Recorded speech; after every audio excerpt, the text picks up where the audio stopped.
प्यारे बच्चों, मैं डॉक्टर आशुतोष राय राजकीय जुबली इंटर कॉलेज गोरखपुर से 11वीं हिंदी की कक्षा में आपका स्वागत करता हूं। बच्चों, आज हम जिस प्रकरण पर आपसे वार्ता करने जा रहे हैं वह प्रकरण आपकी पाठ्य पुस्तक में गद्य खंड के अंतर्गत संकलित है और उसका शीर्षक है भारतोवर्षोन्नति कैसे हो सकती है। बच्चों,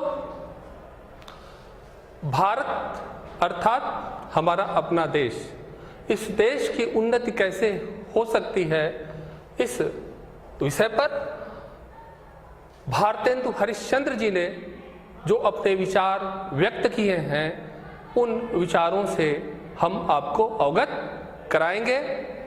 आपने भारतेंदु हरिश्चंद्र जी का नाम सुना है और एक महान रचनाकार के रूप में हिंदी साहित्य में जो उनकी प्रतिष्ठा है उससे भी आप परिचित हैं।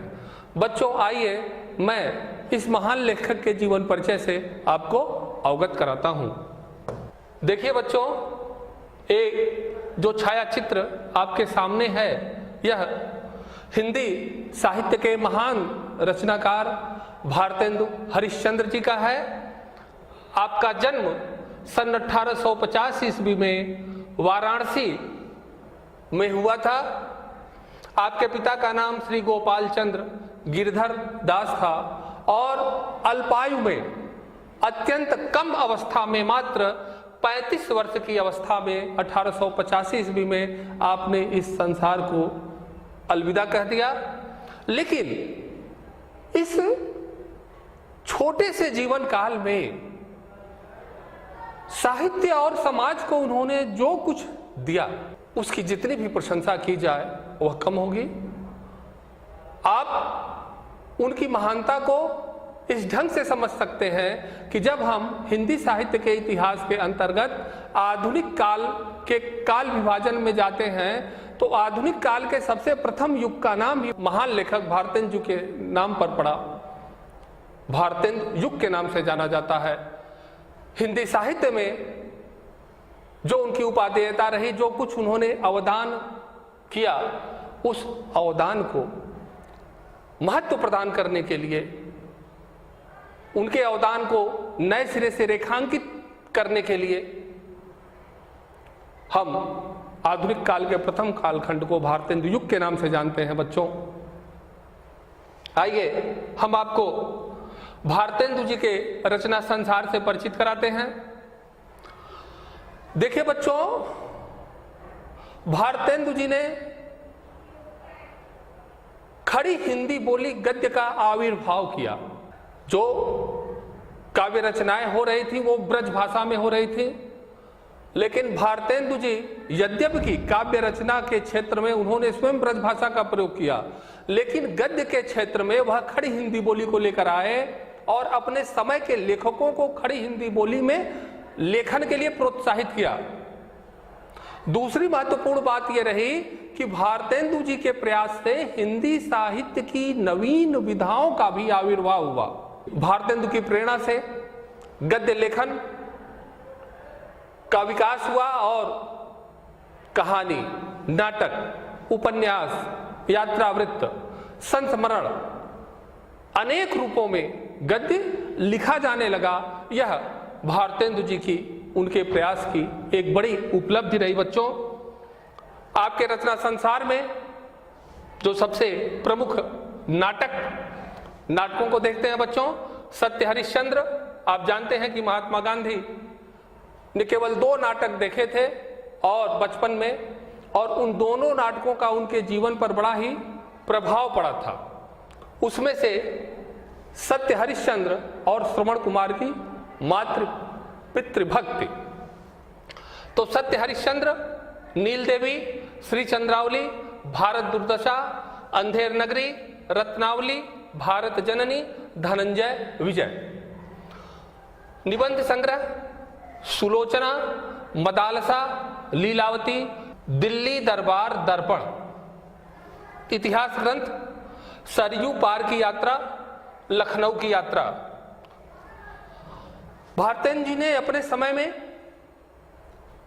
कुछ पत्र पत्रिकाओं का भी संपादन किया उन्होंने भारतेंदु मंडल की स्थापना की और भारतेंदु मंडल के लेखकों में बद्री नारायण चौधरी प्रेमघन, बालकृष्ण भट्ट, प्रताप नारायण मिश्र, ये भारतेंदु युग के प्रमुख लेखकों में भी थे और सभी ने संपादन का कार्य किया। बच्चों, स्वयं भारतेंदु जी ने कवि वचन सुधा और हरिश्चंद्र चंद्रिका नाम की महत्वपूर्ण पत्रिकाओं का संपादन किया। भाषा खड़ी हिंदी बोली एवं ब्रजभाषा। गद्य के क्षेत्र में भारतेंदु जी ने खड़ी हिंदी बोली का प्रयोग किया और कविता के क्षेत्र में आपने ब्रजभाषा का प्रयोग किया। बच्चों, आगे जो आपके गद्य खंड का प्रथम पाठ है, भारतोवर्षोन्नति कैसे हो सकती है, उसके एक महत्वपूर्ण अंश का मैं वाचन कर रहा हूं, कृपया ध्यान दीजिए।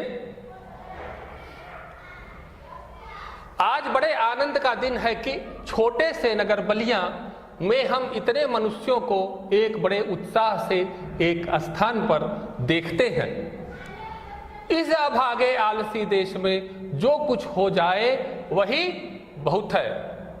हमारे हिंदुस्तानी लोग तो रेल की गाड़ी हैं, यद्यपि फर्स्ट क्लास, सेकंड क्लास आदि गाड़ी बहुत अच्छी अच्छी और बड़े बड़े महसूल की इस ट्रेन में लगी है, पर बिना इंजन सब नहीं चल सकती।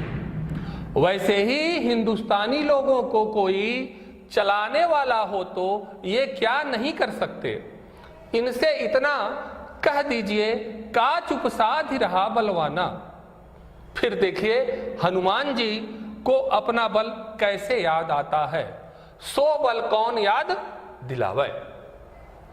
आइए बच्चों, इस अंश की व्याख्या को समझने का प्रयास करते हैं। हमारे देश की उन्नति कैसे हो,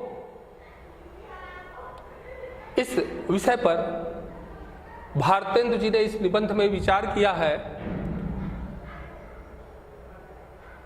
1884 ईस्वी में बलिया के ददरी मेले में भारतेंदु जी ने इसी विषय पर जो भाषण दिया था, बाद में उसको निबंध के रूप में प्रकाशित किया। आइए देखते हैं कि भारत की उन्नति के लिए भारतेंदु जी ने क्या विचार व्यक्त किए हैं। आज बड़े आनंद का दिन है कि छोटे से नगर बलिया में हम इतने मनुष्यों को एक बड़े उत्साह से एक स्थान पर देखते हैं। ददरी के मेले में उन्होंने यह भाषण दिया था। आप जानते हैं मेला भीड़ का, जहां पर लोग एकत्र होते हैं और वहां पर जाकर हम अपनी बात को लोगों तक प्रेषित कर सकते हैं। संभवतः यही कारण रहा होगा कि भारतेंदु जी इस बलिया के ददरी मेले में भाषण देने के लिए गए। और उन्होंने यह जोड़ा है उसमें कि जो लोग उस मेले में थे बड़े ही उत्साहित थे। जाहिर सी बात है कि मेले में लोग उत्साह के साथ जाते हैं और भारतेंदु जी के आने के कारण यह उत्साह और अधिक बढ़ गया है। इस अभागे आलसी देश में जो कुछ हो जाए वही बहुत है। आलसी, आलसी देश, भारतवर्ष को उन्होंने कहा आलसियों का देश, और जो आलसी होगा वह अभागा होगा। इसलिए उन्नति के लिए सबसे पहली बात जो उन्होंने कही है वह है आलस्य को त्यागना। आप जानते हैं कि विद्यार्थी के लिए आलस्य कितना खतरनाक है। आलस्य कुतो विद्या, अविद्यस्य कुतो धनम, अधनस्य कुतो मित्रम, अमित्रस्य कुतो सुखम। आलसी के पास विद्या नहीं हो सकती, और विद्या नहीं होगा तो आपके पास धन नहीं आएगा। धन नहीं होगा तो समाज आपसे नहीं जुड़ेगा, और जब आप समाज में नहीं होंगे तो आपको सुख की प्राप्ति नहीं होगी। बच्चों, आपके मार्ग की जो सबसे बड़ी बाधा है वह आलस्य ही है। इसलिए आलस्य को त्याग करके आपको विद्या का अध्ययन करना चाहिए। ठीक उसी तरह से राष्ट्र की उन्नति में संलग्न लोगों को भी आलस्य को त्यागना होगा। हमारे हिंदुस्तानी लोग तो रेल की गाड़ी हैं, रेल की गाड़ी। रेल में जो डिब्बे होते हैं उसकी एक विशेषता यह होती है कि जब तक इंजन न हो वो डिब्बे आगे नहीं बढ़ेंगे। तो हिंदुस्तानी लोग भी उसी रेलगाड़ी के समान हैं। जब उनको कोई खींचने वाला रहेगा, कोई अगुआ रहेगा उनको ले जाने वाला, तभी वो आगे बढ़ सकते हैं। यद्यपि फर्स्ट क्लास, सेकेंड क्लास आदि गाड़ी बहुत अच्छी अच्छी और बड़े बड़े महसूल की इस ट्रेन में लगी है, पर बिना इंजन सब नहीं चल सकती। आप जानते हैं कि प्रथम श्रेणी का डिब्बा, एयर कंडीशन डिब्बा रेलगाड़ी में जो होते हैं बिना इंजन के नहीं चल सकते। उसी तरह से योग्य होते हुए भी ये भारतीय बिना अगुआ के आगे नहीं बढ़ सकते। वैसे ही हिंदुस्तानी लोगों को कोई चलाने वाला हो तो ये क्या नहीं कर सकते। यदि इन हिंदुस्तानियों को कोई नेतृत्व करने वाला मिल जाए, भारतवासियों को कोई नेतृत्व करने वाला मिल जाए, कोई अगुआ मिल जाए, तो निश्चित रूप से ये बहुत कुछ कर सकते हैं। जैसे स्वाधीनता की लड़ाई का ही उदाहरण ले लिया जाए तो महात्मा गांधी के नेतृत्व में इन्हीं भारतीयों ने स्वयं, हमारे देश के लोगों ने ही अंग्रेजों से इस लड़ाई को जीत लिया था। तो निश्चित रूप से परिश्रम, पुरुषार्थ की कोई कमी हमारे देश के लोगों में नहीं है। कमी दो जगहों पर होती है। एक तो ये आलस्य करते हैं और जब तक इनको प्रेरित नहीं किया जाता है ये आगे नहीं बढ़ते हैं। तो भारतेंदु जी ने उस मेले में लोगों को यह इस प्रकार से प्रेरित करने का प्रयास किया है। इनसे इतना कह दीजिए का चुप साधी रहा बलवाना, फिर देखिए हनुमान जी को अपना बल कैसे याद आता है। आप जानते हैं कि जिस समय समुद्र को पार करके लंका में जाना था तो जामवंत जी ने हनुमान जी को उनका बल याद दिलाया। तब हनुमान जी समुद्र को पार कर गए, किंतु उसके पहले हनुमान जी भी नहीं समझ पा रहे थे कि मैं लंका कैसे पहुंचूंगा। ठीक वही स्थिति जो है भारतीयों की भी है कि इनको इनके बल की, इनके पुरुषार्थ की याद दिलानी पड़ती है। सो बल कौन याद दिलावे। अब कौन ऐसा व्यक्तित्व है जो प्रतिक्षण आपको बल याद दिलाएगा। आपको अपने सामर्थ्य की, अपने शक्ति की जानकारी भी स्वयं रखनी होगी। इसी में आपकी उन्नति निहित है। आइए बच्चों, हम अगले अंश की ओर आपको ले चलते हैं।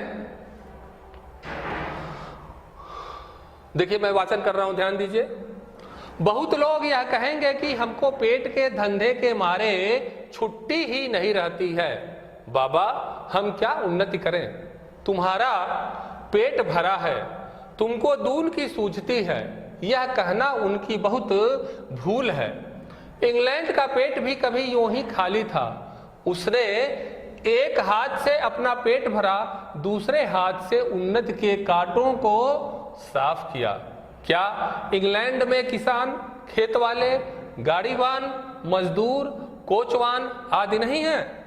किसी देश में भी सभी पेट भरे हुए नहीं होते, किंतु वे लोग जहां खेत जोतते बोते हैं वहीं उसके साथ यह भी सोचते हैं कि ऐसी कौन नई कल या मसाला बनावें जिसमें इस खेत में आगे से दूना अन्न उपजे। विलायत में गाड़ी के कोचवान भी अखबार पढ़ते हैं। जब मालिक उतर कर किसी दोस्त के यहां गया, उसी समय कोचवान ने गद्दी के नीचे से अखबार निकाला। यहां उतनी देर कोचवान हुक्का पिएगा व गप करेगा, सो गप भी निकम्मी। वहां के लोग गप में ही देश के प्रबंध छांटते हैं। आइए बच्चों, इसकी व्याख्या को समझने का प्रयास करते हैं। बहुत लोग यह कहेंगे कि हमको पेट के धंधे के मारे छुट्टी ही नहीं रहती है। आप जानते हैं कि भूखे भजन न होई गोपाला, कि भूखे पेट भगवान का भी स्मरण करने की सामर्थ्य आज के व्यक्ति में नहीं है। इसलिए वह बार बार इस बात की दुहाई देता है कि हमको बहुत काम है और काम नहीं करेंगे तो हम खाएंगे क्या, और यह बहाना बनाकर वह अपने बहुत सारे कामों को टाल देता है जो उसके लिए, समाज के लिए अत्यंत महत्वपूर्ण होते हैं। तो हमें निश्चित रूप से महत्वपूर्ण कार्यों के लिए समय निकालना होगा। बाबा हम क्या उन्नति करें, हम कैसे उन्नति करें जब हमारे पास समय नहीं है। लेखक का मानना है कि यह एक बहाना मात्र है। यदि हम उन्नत करना चाहते हैं तो निश्चित रूप से हम समय भी निकाल लेंगे और परिश्रम भी करेंगे। तुम्हारा पेट भरा है, तुमको दून की सूझती है। जिसके पास समस्त सुख सुविधाएं उपलब्ध हैं वह दूर की सोच लेता है, उसके लिए सोचना आसान है। यह बात भी अपनी जगह बहुत गलत नहीं है, किंतु क्या जो साधनहीन है अपने भविष्य को और उज्जवल बनाना उसकी जिम्मेदारी नहीं है। तो जो साधनहीन है, जिसके पास साधनों का अभाव है, उसको यदि अपने भविष्य को उज्जवल बनाना है, समाज के लिए कुछ करना है, तो उस व्यक्ति को क्या करना होगा? यह कहना उनकी बहुत भूल है। इंग्लैंड का पेट भी कभी यूं ही खाली था। उसने एक हाथ से अपना पेट भरा, दूसरे हाथ से उन्नति के कांटों को साफ किया। एक हाथ से हम अपना पेट भर सकते हैं, तो दूसरे हाथ से अपने मार्ग में आने वाले उन्नति के कांटों को भी साफ कर सकते हैं, बशर्ते उसका जज्बा हमारे अंदर पैदा होना चाहिए। यदि यह विचार हमारे मन और मस्तिष्क में आएगा तो निश्चित रूप से हम यह कार्य कर लेंगे। क्या इंग्लैंड में किसान, खेत वाले, गाड़ीवान, मजदूर, कोचवान आदि नहीं हैं? ये खेत में काम करने वाले किसान, टैक्सी टेम्पो चलाने वाले जो ड्राइवर हैं, मजदूर, कोचवान, ये लगभग सभी देशों में पाए जाते हैं। लेकिन जो देश आगे है, जो समाज आगे है, वह क्यों आगे है, उसके कारण को स्पष्ट करते हुए भारतेंदु जी आगे कहते हैं, किसी देश में भी सभी पेट भरे हुए नहीं होते, किंतु वे लोग जहां खेत जोतते बोते हैं वहीं उसके साथ यह भी सोचते हैं कि ऐसी कौन नई कल या मसाला बनावे जिसमें इस खेत में आगे से दूना अन्न उपजे। कि जो लोग आगे बढ़े हैं वह निरंतर प्रगति और विकास के बारे में सोचते रहते हैं। आप जानते होंगे कि पहले बैलों के द्वारा हल से खेत की जुताई की जाती थी और बहुत समय लगता था, एक लंबा समय खेत जोतने में लग जाता था। आज तकनीकी साधनों के द्वारा ट्रैक्टर से खेत की जुताई कितनी जल्दी हो जाती है, या जो गेहूं काटने की मशीन होती है उस मशीन के द्वारा हम कुछ ही क्षण में बीघों बीघों खेत के गेहूं एकत्र कर लेते हैं। इससे कम लागत और कम समय में हमारी कार्य क्षमता अधिक बढ़ती है। तो बच्चों, इस प्रकार से हमें नित्य नवीन प्रयास करना चाहिए, नित्य नवीन सोच रखनी चाहिए। अभी किसी ने मुझे व्हाट्सएप पर भेजा था वो कि एक किसान ने जो है वह डीजल की महंगाई के कारण जो है वह जो खाना पकाने वाली जो गैस आती है उस गैस के द्वारा वह इंजन पंपिंग सेट चलाकर अपने खेत में पानी की सिंचाई कर रहा था और उसका कहना था कि यह सिंचाई बड़ी ही सस्ती है। तो सिंचाई में किसान के ज़्यादा पैसे लग जाते हैं, यदि कम पैसे में उसकी सिंचाई हो सकती है, तो ऐसे साधनों का विकास, ये हमारे ही देश की बात है। तो हमें निरंतर इन दिशाओं में भी सोचना होगा और प्रयास करना होगा।